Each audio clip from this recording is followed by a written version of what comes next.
Hello, good evening. Welcome to Monday's edition of North West Tonight. Thank you for joining us this evening. I'm Roger Johnson. Our top story tonight, the Manchester takeaway owner grieving for 5 close family members, including his mum and brother, who've been killed in Gaza. Dalul's wife and baby daughter are also missing. Also tonight, all at sea for Christmas. The Oldham granddad ready to row the Atlantic again at the age of 73.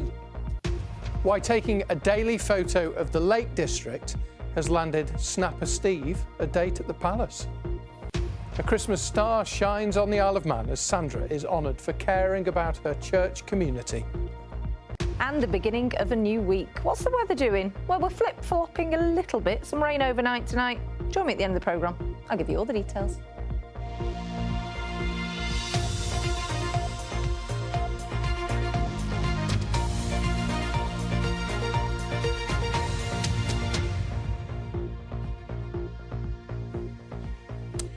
Takeaway owner from South Manchester says that he will have to close his business as he's grieving the loss of his family who've been killed in Gaza. Dalul Al-Nader lost his mum and 4 other members of his family after an airstrike hit their home in Jabalia just over a week ago. He says he's also been unable to contact his wife, who is with his 6-month-old daughter. Katie Barnfield's been to see him today. This is the last video Dalul has of his mum alive. She knows she's going to die. She knows what will happen. She expects that for herself. That's why she recorded this video for us. She was one of 5 members of his family killed when an Israeli airstrike hit their home in northern Gaza earlier this month. My brother, he's a solicitor with his wife pregnant as well with 2 nieces, 12 years and 7 years. And the rest of the family, it has been injured, including my wife and my little daughter. She's only 6 months. I'm feeling broken about my family destroyed. I'm no longer able to listen for my mom's voice. There is no word. I lost the words. Dalul says other members of his family who survived were injured and some are missing, including his baby daughter. She's only 6 months. Could I know what she has done wrong to deserve this life? So do you know where your daughter is now? No, I only know they saved them from the rebels. They are injured. That's the only thing I heard the last time. As soon as Dalul heard about his family, he closed his restaurant, Royal Grill in Burnage. He says he doesn't feel able to open the doors again and is now looking to sell. To be honest, I wouldn't be able to running this business anymore. I'm even marketing for a sale. I couldn't. I tried, to be honest. I tried twice, but I found myself I'm not longer capable to running the business anymore. The local community, I really appreciate all of them. They've been very kind. A lot of them, they came, they bought flowers, they donation with the money through the website. But at the end, this money or this flower doesn't bring my life again to the life. I need my mum to keep going for this life. I need my family. What he wants most now, he says, is peace for everyone else still living in Gaza. No one safe in Gaza. My mum, the last time I contacting with her, she told me, Dalul, there is no food, no water, no electricity, no gas. If there is anyone could seriously take action to demand immediately for ceasefire to save this life, to stop this bloodshed. People in Gaza want to live in peace, no longer want this war. Dalul Al-Nader speaking to Katie Barnfield earlier today. Now, a girl who was accused of the murder of Brianna Ghey told a court that she heard a scream and turned round to see her co-accused stabbing the teenager. The jury heard that Brianna was stabbed 28 times after being lured to a park in Culcheth near Warrington in February. Live to Manchester Crown Court, Yunus Mulder's been following developments at the trial today. So, Yunus, tell us more about what the court heard. Roger Gill X gave evidence for a second day here at Manchester Crown Court and was questioned about the afternoon that Brianna Ghey was killed back in February. Brianna, who was trans, had left her home to meet up with Girl X, who had also arranged to meet Boy Y, and the 3 of them went to Culcheth Linear Park. Now, Girl X said that she was by a bench with the other 2 when she got bored, decided to stretch her legs by walking a short distance away. Visibly upset, she told the jury, "I heard heard a noise like someone screaming, and that's when I turned around. She was asked, what did you see when you turned around, by her defence counsel. She said, I saw boy Y stabbing Brianna. She was then asked about the stabbing, and she said around 5 times I've seen her fall face down on the floor. I saw him stood next to her, leaning over, looking down at her. She was asked, how did this make you feel? She replied, I was in shock. She said boy Y then walked away and began to run, and she did the same, but she said she wasn't involved in the stabbing. Under cross-examination, she admitted that she did make up a cover story that Brianna had left earlier with a man from Manchester, and she also posted this tribute. She said that she was scared and paranoid because of the messages that the pair had exchanged in the weeks and months beforehand, in which she said she had wanted to kill Brianna. She said that was a fantasy. She had an interest in murder, torture and violence, had no intention of killing anyone. Now both defendants here blame each other and deny murder. Yunus, thank you very much. Yunus Moore live at Manchester Crown Court for us. Now, Merseyside police are hunting for an attacker who stabbed one person to death and seriously injured 2 others in a block of flats in Toxteth yesterday afternoon. The police were called to Hillaby Close, where they found the body of a 30-year-old man and another man in his 30s critically wounded. A woman in her 30s is in a serious but stable condition in hospital. Lancashire police are continuing to search for a 77-year-old man who went missing last Tuesday. Underwater and helicopter searches have been carried out for Brian Blakeman, who was last seen in Skelmersdale. Rishi Sunak has defended the Eat Out to Help Out scheme, which he ran while he was Chancellor of the Exchequer during the COVID pandemic. The Prime Minister told the inquiry today that it had been designed to save jobs, but Greater Manchester's nighttime economy advisor says that the money for the scheme could have been better spent. It was budgeted to cost the UK taxpayers 500 million. It actually ended up costing 849 million. I think the money would have been best spent extending the VAT relief, because that was the one single mechanism when they reduced it to 20% to 5%. Now, that definitely did save businesses and jobs. Lots more stories to read on the BBC News website tonight, including works of art not seen on the Isle of Man for over 20 years have gone on display. The island's National Art Galleries reopened after an overhaul.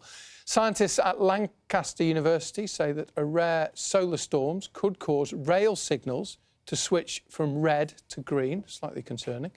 And the comedian Peter Kay has performed 3 shows at the Bolton Octagon Theatre, raising £80,000 for the venue. You can read all of those online, bbc.co.uk/news, or via the BBC News app. Now, the Liverpool footballer Trent Alexander-Arnold says that he is truly honoured to have helped out at a local homelessness charity today. He spent the morning packing parcels for rough sleepers and others who will be homeless at Christmas. And our Merseyside reporter Andy Gill was there too. I'm going to judge you on how you pack it. Liverpool and England fullback Trent Alexander-Arnold gets his parcel packing orders at the Whitechapel Centre warehouse. It's where the charity prepares gifts of clothes, toiletries and chocolate for people whose Christmas is likely to be less than merry.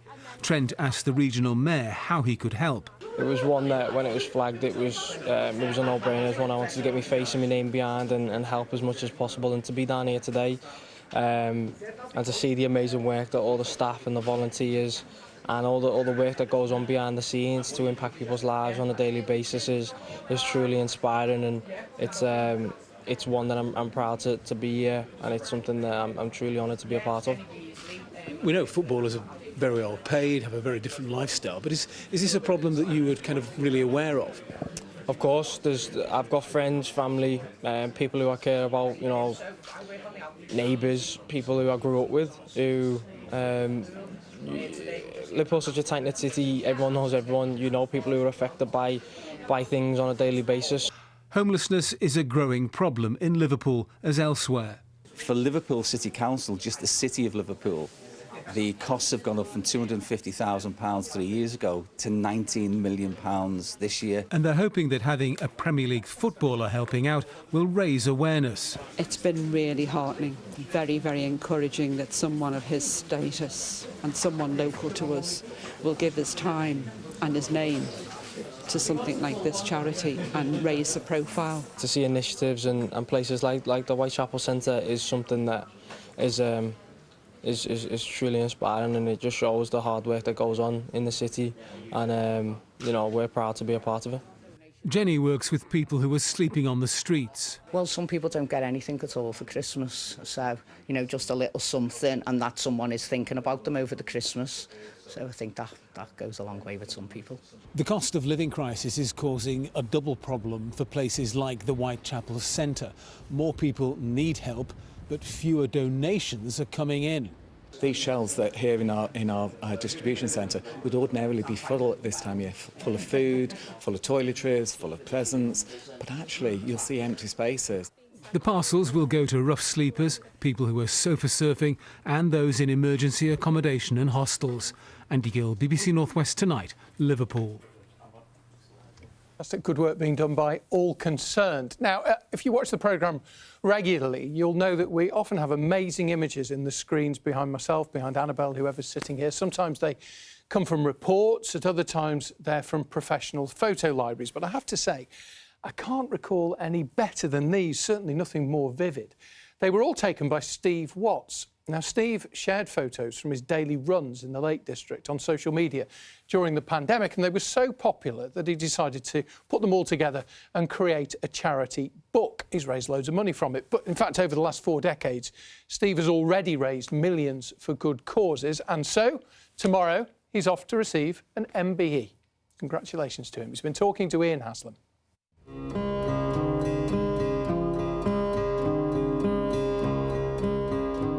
Steve Watts' photographs during lockdown gained him national acclaim. We just moved to Grasmere, how fortunate, and we're still there.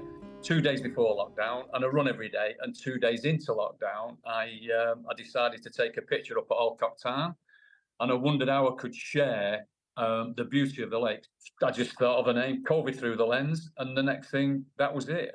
I just continued doing it every day, and I'm then getting reviews from people who were in care homes saying, these are our daily tonic. Steve, I lost my husband 18 months ago. We used to come to the lakes 3 times a year.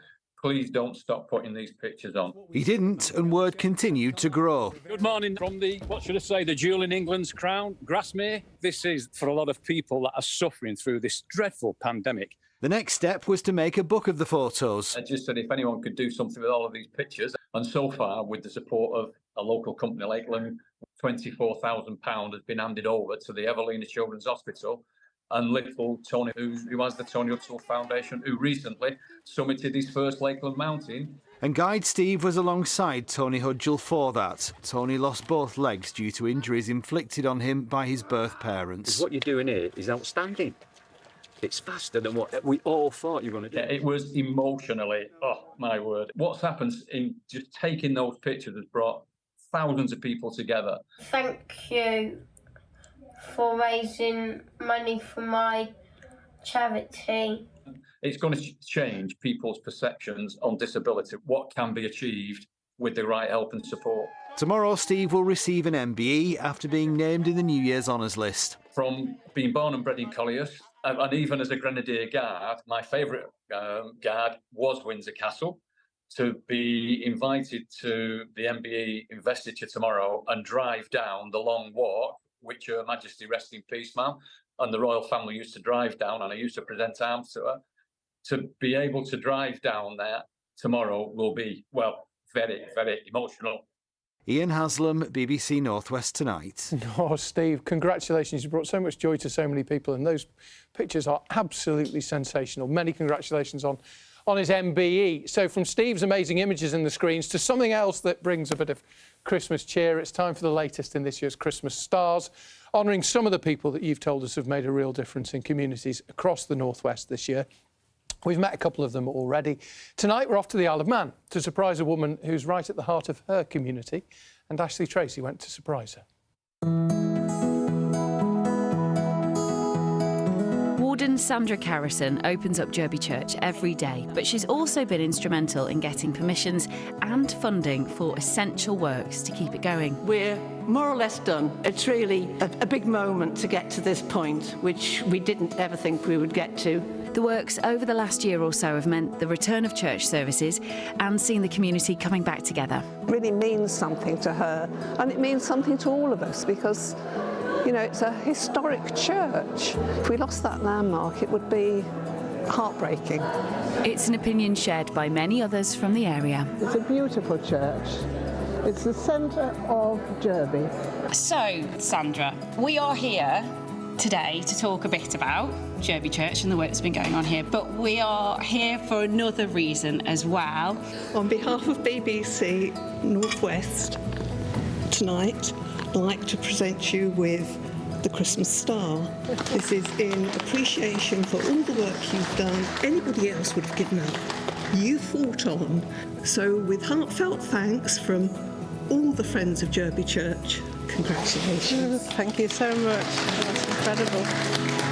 Thank you. How are you feeling? Numb. There have been times when it's been an absolute nightmare, and I have really felt like giving up. And but it just, you know, shows that it is important. It's, you know, it is worthwhile. And yeah, well, thanks ever so much, everyone. Now, first thing on Wednesday morning, a 73-year-old grandfather from Oldham will set off from the Canary Islands to row across the Atlantic Ocean on his own. Frank Rothwell is probably not your average 73-year-old, though. He's a self-made millionaire who's sailed around the world and bought a football club. But crucially, he's also done this challenge before, because Frank completed the world's toughest row 2 years ago, raising over £1 million for Alzheimer's research. So just before he goes again, I wondered when I spoke to him a little earlier, how's he feeling? Oh, I'm feeling right up for this now. I'm trained up, I'm feeling fit, my shoulders are not aching, and I've been out for training this morning, and I've made sure that the steering and everything's right on the boats, and the water maker's working okay, so I'm really happy. Frank, how long are you expecting it to take you this time?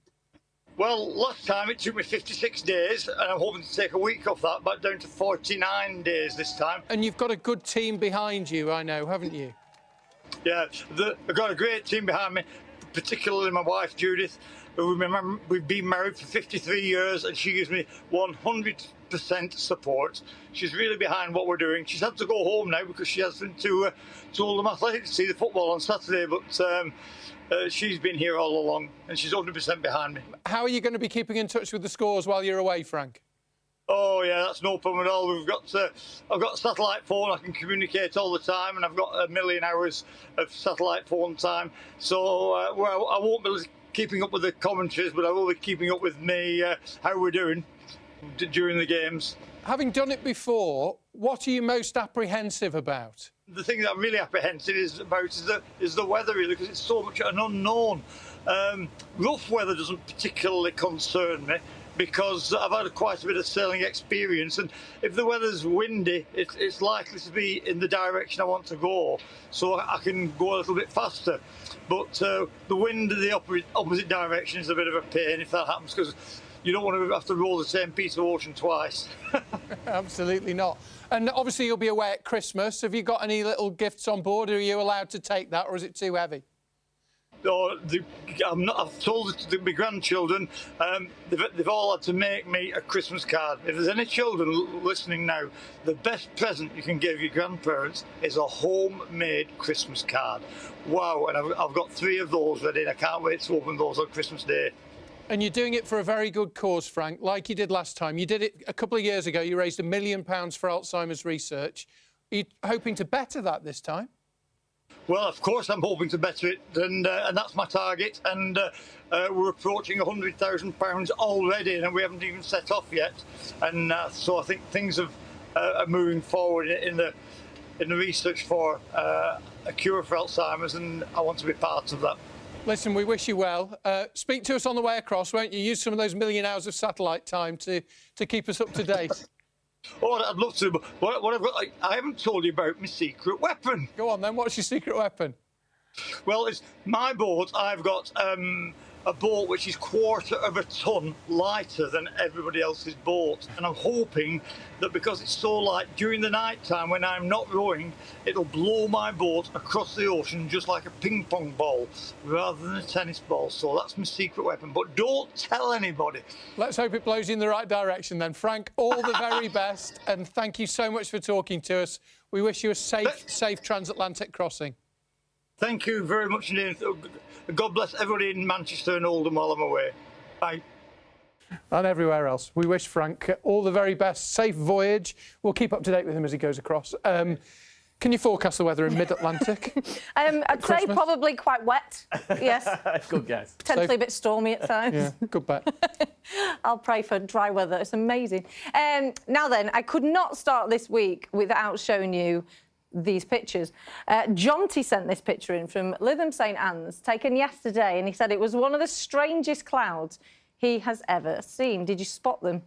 These are actually called mammatus clouds. Now, they're linked to the arrival of cumulonimbus clouds. The air turbulence within the cloud, it basically drops out cold air from the bottom and it makes these lumps, a bit like Maltesers, popping out from the bottom of the clouds. And they often mean that heavy rain, hail or thunder are on the way. So thank you for sending that picture in. Matt Taylor has actually done a lovely article on it on the BBC Weather website if you want to see more. So back to our weather here in the northwest for the next few days. What's going on? Low pressure. Now, it was a bit of a wet start. It calmed down with high pressure, but then low pressure returns again as we head overnight tonight. And we're looking at a weak warm front and then a bit of a sharper cold front coming through. So at the minute, if you are out and about this evening, dry, but we'll get cloud increasing. The Isle of Man likely to see the rain first. The rain will push through across all parts. Now, this rain could well get quite heavy for a time, and it'll be quite blustery as that front pushes through, but that means there won't be a frost, so temperatures about 5 to 8 degrees. You could hear the odd rumble of thunder from that rain overnight as well. Tomorrow there could be a few dry bits and pieces, but there'll be a lot of showers wrapped around that low as it pushes away to the northeast, and again, some of these showers are likely to be quite sharp, quite heavy. Temperature-wise, 7 to 9 degrees, but we'll be in the centre of the low, so the winds will be lighter.